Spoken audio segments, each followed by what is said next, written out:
Assalamualaikum warahmatullahi wabarakatuh. Hari ini kita belajar IPS kelas 9, materi bab 3, ketergantungan antar uang dan pengaruhnya terhadap kesejahteraan masyarakat.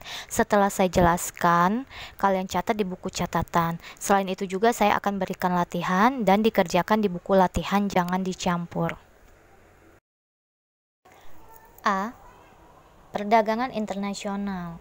Pengertian perdagangan internasional adalah proses pertukaran barang dan jasa antara dua negara atau lebih dengan tujuan mendapatkan keuntungan atau laba.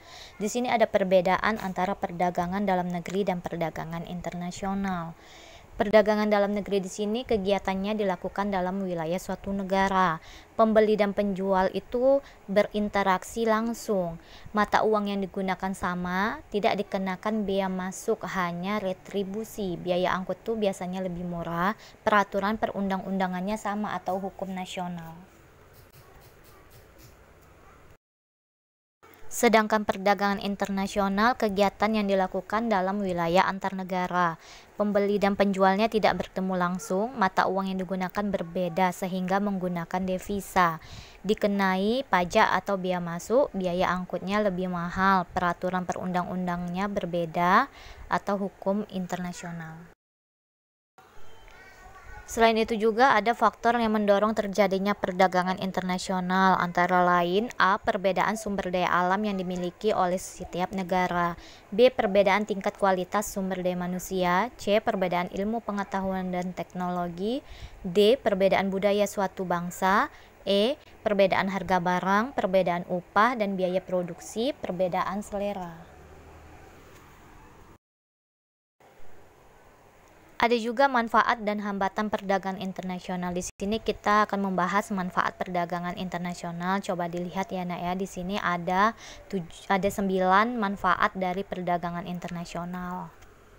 Yang salah satunya itu dapat memenuhi kebutuhan akan barang dan jasa dan seterusnya. Sedangkan hambatan perdagangan internasional di sini menyangkut harga barang luar negeri itu lebih murah dari hasil produksi dalam negeri. Biaya masuk yang tinggi, adanya proteksi, adanya kuota, adanya peraturan, dumping, pertentangan politik dan peperangan. Selain itu juga ada juga kebijakan perdagangan internasional meliputi proteksi, yaitu kebijakan untuk melindungi produk dalam negeri. Sedangkan kuota yaitu kebijakan untuk membatasi jumlah ekspor dan impor barang dari suatu negara. Tarif yaitu kebijakan pajak atas barang impor dan ekspor. Politik dumping yaitu kebijakan menjual barang di luar negeri lebih murah daripada di dalam negeri.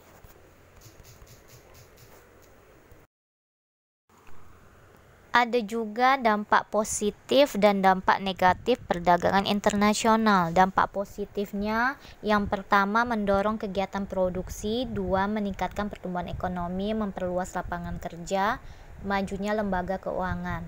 Sedangkan dampak negatif yang pertama industri yang tidak bersaing akan hancur.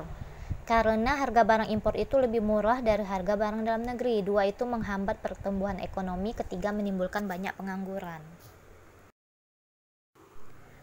Selanjutnya di sini ada latihan, kerjakan di buku latihan masing-masing.